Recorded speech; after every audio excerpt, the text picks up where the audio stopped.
Well, having talked about culture, one of the single biggest cultural issues is freedom of speech. We had always assumed that Australians would fight for freedom of speech, that our political system would protect it and reinforce it. Sitting here in the year 2026, we have a mixed record as a nation. Putting it politely, Dan. What's happened, John? What's happened? Well, I think what's interesting is, as we were talking about, what were the things that I never would have expected when I started at the IPA in 2005. I would never have expected that so much of our time would be spent fighting for our basic rights. But I've just been so enthused by the support of our members and by Australians who've come to understand how significant freedom of speech is. As I just mentioned, when I started at the IPA, I'd never heard of Section 18C of the Racial Discrimination Act, and that's, to remind our listeners and viewers, that's a law that makes it an offence to offend, insult, humiliate or intimidate someone on the basis of their race. It was passed by the Keating government in one of its last measures before it lost office, and it basically sat on the statute books unused until Andrew Bolt, the journalist and writer, was taken first to the Human Rights Commission and then to the federal court for breaching Section 18C over a series of articles where he basically talked about the fact that there were some people claiming to have Indigenous heritage, and perhaps they may not have, but more importantly, the point of his pieces was that we transcend our skin colour and we transcend our race. He was talking about the importance of equality and the importance of not dividing people by their superficial features, and he was found guilty. And I think that brought home the risk of laws such as Section 18C. Famously, Tony Abbott in opposition, our distinguished fellow at the IPA, promised to repeal Section 18C going into the 2013 federal election, and then he was stymied by his cabinet. There were a number of people who famously said that 18C shouldn't be repealed, and Scott Morrison famously said that freedom of speech creates no jobs and doesn't give anyone any more pay. And this was Scott Morrison, then the Treasurer. So we had the first inkling of Section 18C and its dangers. Then we saw it applied to some university students at the Queensland University of Technology, and the IPA took up their case. And we had 18C, which was used as a sword of identity politics by activists. Then we had institutional changes. So it was recently as 2022, Julian Mangrant, a coalition appointee, the e-safety commissioner, goes to Davos. What better place than to say it than at Davos, saying that freedom of speech had to be recalibrated. Basically saying freedom of speech wasn't important. 2022. I love that term, John. Recalibrated. It's like we need tax reform. Tax has to be recalibrated. And then in 2022, also infamously, the Morrison government introduced, and this is a direct quote from the press release announcing it, introduced legislation to combat harmful disinformation and misinformation online. That followed from a few years earlier, Gillian Triggs, the Human Rights Commissioner, famously saying in 2017, sadly, you can say what you like around the kitchen table at home. In 2012, the Finkelstein inquiry appointed by the Gillard government said that there should be a government-appointed regulator and censor of the mainstream media. And through all of this, the IPA, of course, stood firm as fighting for the basic principle of freedom of speech, because without freedom of speech we have nothing. But what is significant was that at every defeat, so misinformation, the first version of misinformation laws was pulled by the Gillard government. The Morrison misinformation laws were then pulled by the Albanese government. At every effort, every success that we seemed to have was then met with a further attempt of censorship. We saw it during COVID. For me, a couple of things stood out over this period, that the Liberal Party was by and large nowhere to be seen on these debates. And of course, as we said, the Liberal Party sponsored some of this laws against misinformation. Interestingly, the Liberal MPs who fought for freedom of speech were those regarded as marginal. The George Christensens, the Craig Kellys, the Alex Antich of the world. There was no mainstream Liberal MP, and I hope they won't mind me calling them non-mainstream. I wish they were, but sadly they're not. There was no one standing and fighting for these basic principles, and I think we saw a Liberal Party uncomfortable with debating issues of principle. And we also saw that, as Ronald Reagan famously said as governor of California in the 1960s, every generation has to fight for its freedoms again. And we saw as the elites being attacked, or as elites being criticised, and media was fracturing. We saw the attempts of the elites to control the debate, and the idea that we had that the internet would lead to a flowering of debate, which I think it has actually been one of the biggest threats to elite control and mainstream control of the news. And the IPA has been a very key part of that debate. I remember George Christensen also, he was condemned by Parliament.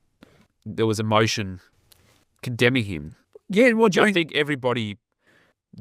I think everyone voted for, other than maybe a couple of people. And I wrote about it at the time. A couple of people abstained. A couple of people I think in the Senate there was a bit different. But House, but significantly, it was about lockdowns. Yeah, he gave a 1 or 2 minute speech, I think.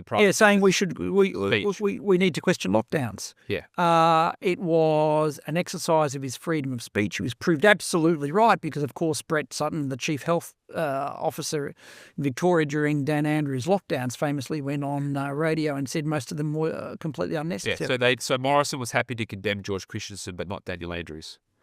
Well, that says everything you need to know about the Morrison government. But again, this comes to the question of, well, when people say we have to support the two-party system, on something as fundamental as freedom of speech, the two parties have let us down. Now, from the left and from the Labor Party, I understand the desire of the left, sadly, to censor free opinion. But the attitude of the Liberal Party and the coalition more broadly on freedom of speech, freedom of opinion, has just reflected elite opinion. And it's, again, another reason why people are looking for alternatives. You've painted a bit of a bleak picture, John, of free speech. But I sort of have the view, as we talked about when we discussed the hate group legislation, and so I didn't even mention that, how the two parties ganged up and negotiated that in secret past it. Yeah. Sorry, go on. Yeah. But there was very palpable pushback from the community, by and large, against those hate group laws. And we talked about this when we did that deep dive into the laws and what they mean. But I took a lot of heart out of that debate because I think a lot of the examples that you've mentioned, I think people saw freedom of speech as not affecting them. Yes. Because people didn't necessarily feel it. So you have the Bolt case, which doesn't really affect. They're not going to be day-to-day just writing in a major newspaper. Julian Triggs is a little bit abstract, a bit of the bureaucratic apparatus. The misinformation laws start to get a bit closer to home, but at the time these were debated, it was still in the shadow of COVID. It was the absurdities of the UK had not yet been brought to public consciousness. But over the last 2 years, I really think it has changed, where people see the censorial nature of day-to-day life and how it really is affecting them, and how in the UK you not only can, but there's been something like 14,000 or 16,000 arrests for these kind of so-called offences. So I do think that the tide has turned in favour of freedom of speech, because people are now seeing how it affects their lives in a way that it didn't before. Do you share? No, I share that view, but again, it has to be reflected. Ultimately, in the political process, the coalition has to commit to abolishing the position of the so-called e-safety commissioner. The coalition has to be committed to abolishing Section 18C. I think it's really interesting, again, that it was One Nation talking about freedom of speech constitutional amendments. And there's no reason why the coalition can't make freedom of speech a central part of its platform for some potential political return. And the media's played a pretty big role in this, hasn't it? In terms of what you would think ordinarily that journalists and the media would be in favour of freedom of speech. But so my recollection, and you'll know this better than I, because this was a little bit before my time, but the Finkelstein inquiry, my understanding was it was vigorously opposed by many mainstream media outlets. Because it was going to affect them. But when it comes to misinformation laws, e-safety, by and large, online censorship, by and large, I think that social media, I think the mainstream media has either had said nothing about it or has cheered it. Yeah, promoting it. So really, when journalists, and this is a problem for journalists, this is what they don't get, because you're putting your finger on it. They portray themselves as a defender of the people in holding governments to account, and that's why they've been allowed to get away with things. So the way that journalists talk, journalists don't like being talked to in a way that they talk to politicians, right? If you start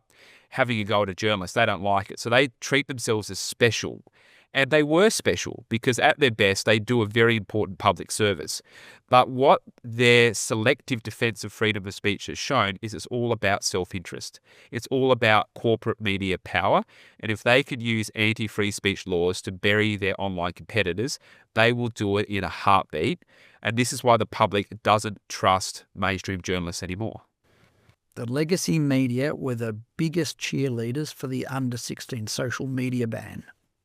And maybe not the biggest cheerleaders of COVID, but one of the biggest cheerleaders of COVID, lockdowns, everything else, they allowed them because they were getting stories. So of course they're going to run it. You give us information, we'll run a story. They loved it because it's news. Everyone's clicking on the news to see how many COVID cases there are. So they want to drum up an environment of fear so people keep clicking on the page so they get more advertising revenue. Then they go, why isn't anyone listening to us all? Well, because you completely sold out the population. We've talked about this. The Edelman International Survey of Trust in Institutions has Australians with amongst the lowest levels of trust in the media in the world. So I think that shows that we're a very perceptive population. Exactly. We can make up our own mind. Yeah.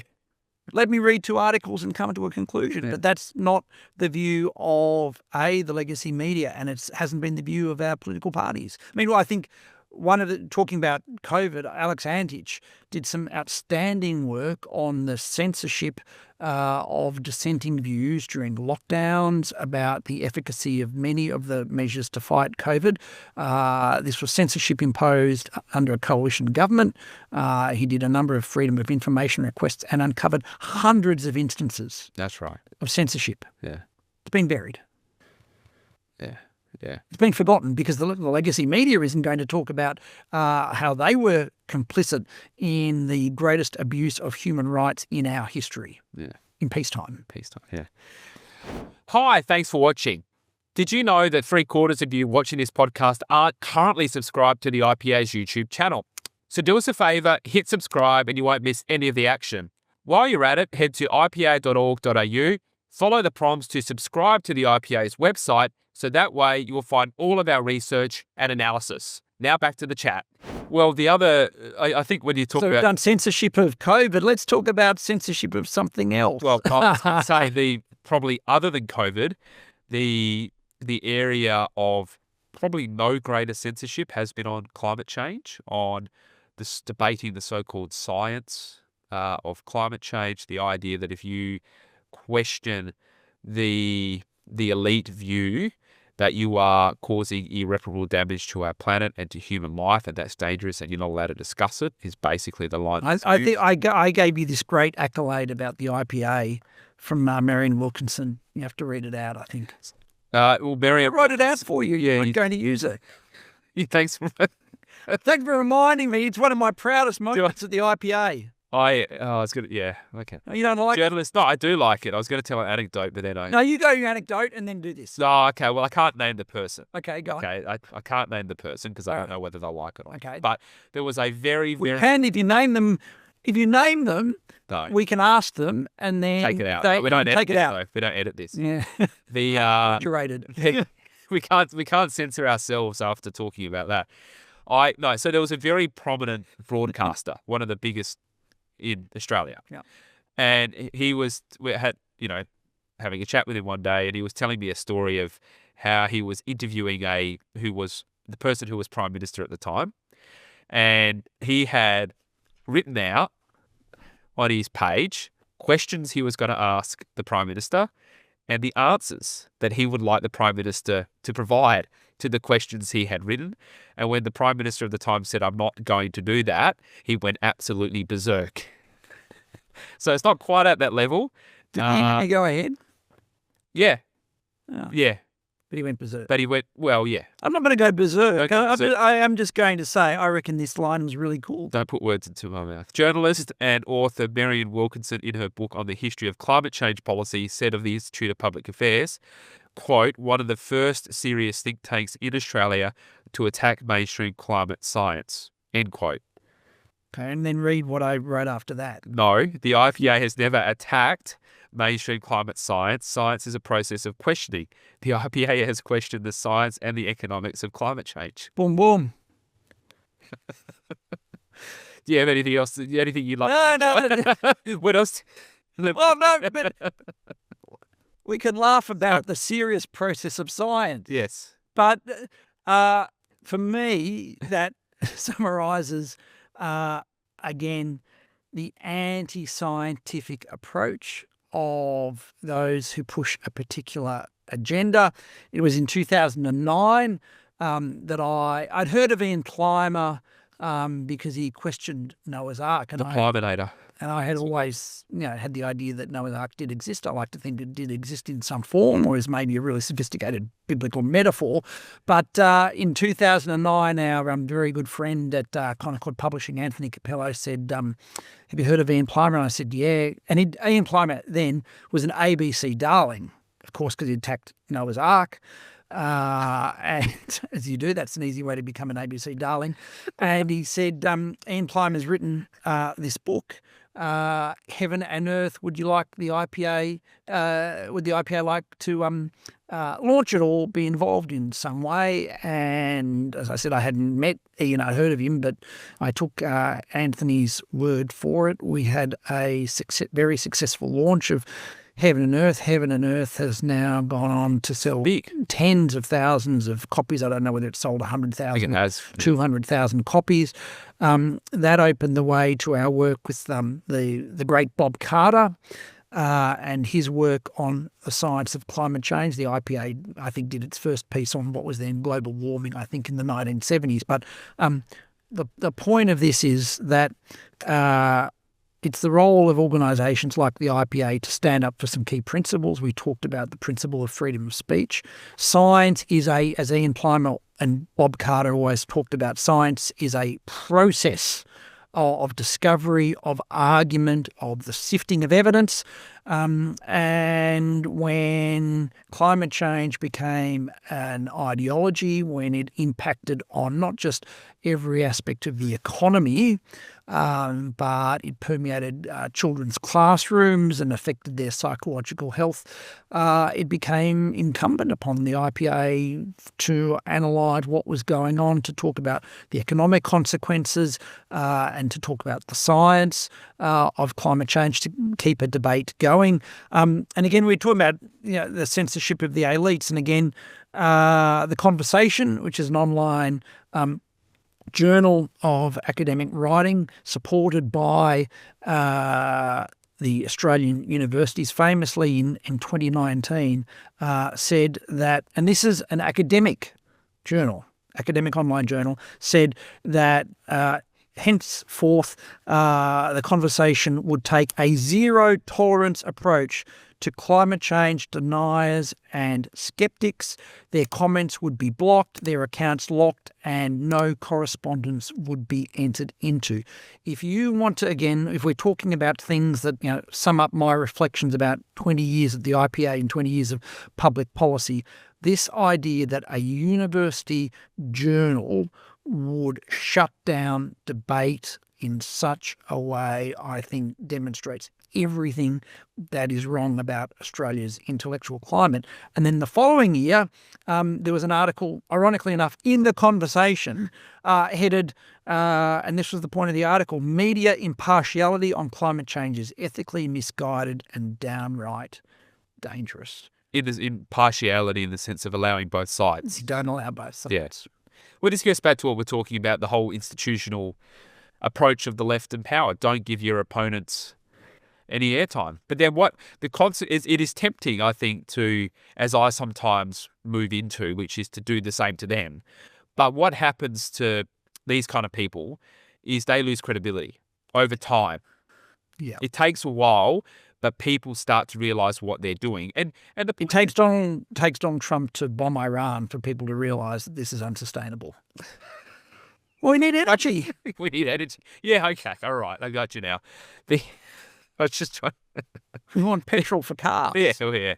Well, in fact, some people diesel, don't. Yeah. Well, that's right. That's the point. Yeah. But the I think a lot of people, or certainly I think, well, if you're not allowing a debate, well, what do you got to hide? Like, if your argument's so strong, wouldn't you benefit from having a debate to show that your argument is so strong? I mean, Ian Plimer, no one will debate Ian Plimer. When Jennifer Marahassi was doing her great work at the IPA, she would not be debated. Yeah. And they say, it's because it's dangerous, but they know that they can't. I don't think any of these people could ever beat Plimer in a debate. No. He would smash them. And on top of this, you have your theological dimension, when Kevin Rudd famously talked about climate change as being a moral question. The idea, so not only will you not debate the science Yes. and you'll refuse to engage in a discussion about it, but to even argue it is immoral. Yeah. Yeah. And again, there was, sadly, from the centre-right, there was no pushback. And then we have the situation that we have at the moment. And it always struck me that notwithstanding the massive institutional arguments for support for climate change zealotry, there's still 20 or 30 or 40% of Australians who are sceptical. Yeah. Which just reveals the common sense of mainstream Australians. Yeah, well, I think it's probably more than that now. Probably, yeah. I think 60. And again, and the IPA has done lots of research on this. When people say, do you want to take measures to alleviate climate change, Australians say yes. When you say, how much would you like to spend, they say nothing. Yeah. Well, what's the numbers? Well, this is why something like 90% of Australians don't want to spend more than $100. Yeah. We used to have amongst the cheapest energy in the world. Now we have amongst the most expensive energy in the world. Yeah. Sorry. Well, no, I wouldn't say that I'm relaxed about the debate, but you're always relaxed. Well, it's always been, support for it has always been just because people think that's what they're supposed to say. I don't think a lot of people ever believe this stuff deeply. No. And the problem, as you say, is we laid down arms politically. We go, it's all too hard.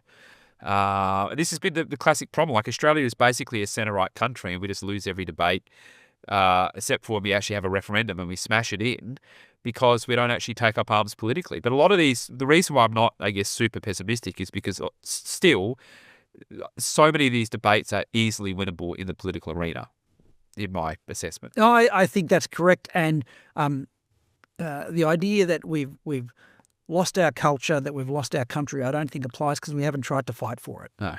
It has only been in the last few years that we have realised not just over the 83 years of the IPA's existence, because I'd argue that we've always understood we've had to fight for our freedoms to maintain them, but Australians now begin to understand this, and it's sadly when we're threatened and challenged that we do something about it. So another free speech hero is Peter Ridd, and you were instrumental in Peter Ridd's High Court fight, his ability to speak up against what was being done to him in relation to his questioning of climate change orthodoxy. I reckon it will be valuable because some people would be aware of the Peter Ridd situation, who he is, some wouldn't. I think it's worth maybe taking a couple of minutes to talk about Peter Ridd, because it's really an exemplar. Like, if you were to ask me, what is a situation or a person or an event that encapsulates how the country has changed over 20 years, one of them would be Peter Ridd and what happened to Peter, because it captures universities, it captures freedom of speech, it captures climate change, it captures our broken political, he embodies, his case embodies a lot of the things that we've been talking about. Well, Peter Ridd, Professor of Physics at James Cook University in Townsville. His political inclinations, he would be the first to admit, if anything, were green inclined. He had taught physics for many years. He'd won many awards for his teaching and for his academic research. And over a course of years, as a physicist, he'd been looking at issues related to climate change, and he pointed out that a number of the claims made about the impact of climate change on the Great Barrier Reef were not supported by evidence. He was then dismissed under the Code of Conduct of James Cook University, and he was simply engaging in scientific and academic debate through the media, but it was all at an academic and scientific level. And under the Code of Conduct, he was then investigated in secret. There were provisions that didn't allow him to talk to anyone about the fact that he'd been investigated. Not even his wife, not even his family. And then, with the support of the IPA and our members and the Australian community, we raised several $100,000 in the space of a couple of weeks to take the challenge to the federal court, and then to the full federal court, where he lost. Then the High Court heard the case, led by Stuart Wood KC. The James Cook University spent hundreds of thousands of dollars on taxpayers' money, hiring not just one silk, but two silks, a huge legal team.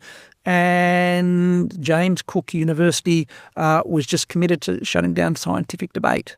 And in November 2021, the High Court found against Peter, which at one level was a devastating blow, but at another level revealed how committed Australians were to a cause. I have never spoken to a single person who's donated either $1 or more than $1 to that campaign who begrudges us fighting and losing. The point is the fight. And for those who've seen Peter Ridd on the IPA's podcast, or had the opportunity to meet him, attended an event, or watch his fantastic YouTube channel, Peter Ridd is a modern day hero.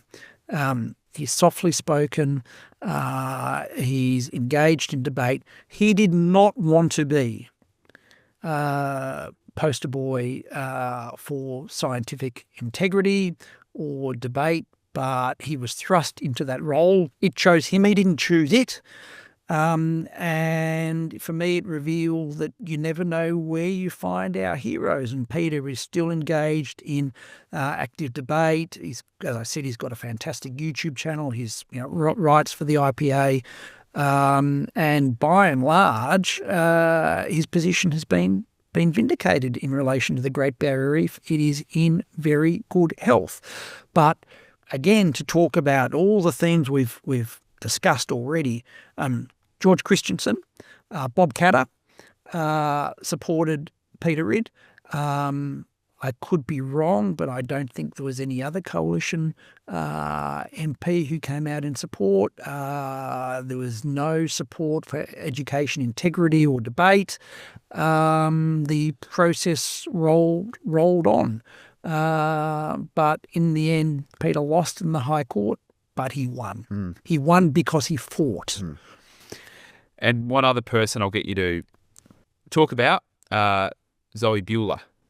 Well, I But think this was sorry. Well, this was a big deal. Like, this is not Zoe Buhler's story is maybe not as well known across Australia because it was a very Victorian situation with her arrest during COVID. But what was done to Zoe Buhler, I think, reflected everything that was wrong certainly with Victoria and probably Australia during COVID, and what you and the IPA did to basically fight for her rights. And what our members did, I think one of the most satisfying aspects of my role at the IPA is working with IPA members and mainstream Australians to build support for Australians who have been victimised, who have been picked on, who have been examples of times when we've needed to stand up for them. So, there have been, I think, reflecting on this, I think there's been three key instances. Peter Ridd, and our support for him was the first. The second was Zoe Buhler. So in the midst of Victoria's lockdowns, on 2nd of September, it was a Wednesday, 2020. Zoe Buhler was a pregnant mum, arrested in Ballarat in her home. She had posted on social media an advertisement for an anti-lockdown rally, which technically at the time such a meeting was still legal. She was arrested and handcuffed in her living room by the Victoria Police. She turned on Facebook on her phone when the police came into her door because she didn't know whether they were police or who they were. And she was worried for her safety. And so the reason that we know about the circumstances of her arrest was because it was put on Facebook Live for the world to see. And the world saw, I think it was 3 or 4 policemen clad in black. Actually, one of them I think might have been a policewoman. And they heard Zoe Buhler saying, "I have no idea why you guys are doing this. My 2 kids are here. I have an ultrasound in an hour." She was pregnant. "I'm happy to delete the post. I don't really understand what I've done wrong. This is ridiculous. I didn't realise I was doing anything wrong." She was in her pyjamas and taken to the police station. So that was Wednesday morning. Wednesday night, probably about 8 p.m. I remember actually reasonably vividly, Craig Kelly, then an MP, rang me and he said, "Have you been watching the social media? Have you seen this?" And I'm not really on social media that much. I wasn't back then. And he said, "This can't stand. This is not I remember he said something like, this is not the Australia I know." He actually then posted something that he said to me: "Every politician that voted for laws that allowed a pregnant mother to be handcuffed for a Facebook post stands condemned for eternity." He said something like that. And he said, "We have to do something because no one else will." So Gideon Rosner, who is a research fellow at the IPA, then got to work that Wednesday evening. We, by about 11 p.m, we'd found a lawyer who was able to advise Zoe on her rights. We spoke to Zoe's mum. We raised some money for her legal defence.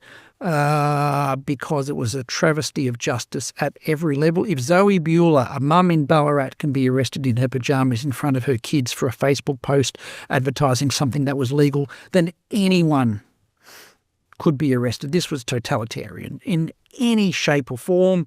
And for 2 years, we were able to support Zoe. IPA members, Australians supported Zoe.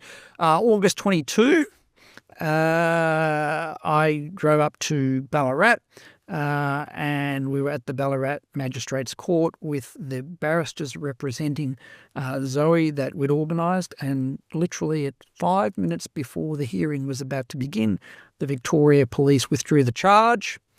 They gave no explanation. Later, they said to the media it was not in the public interest to continue with the prosecution.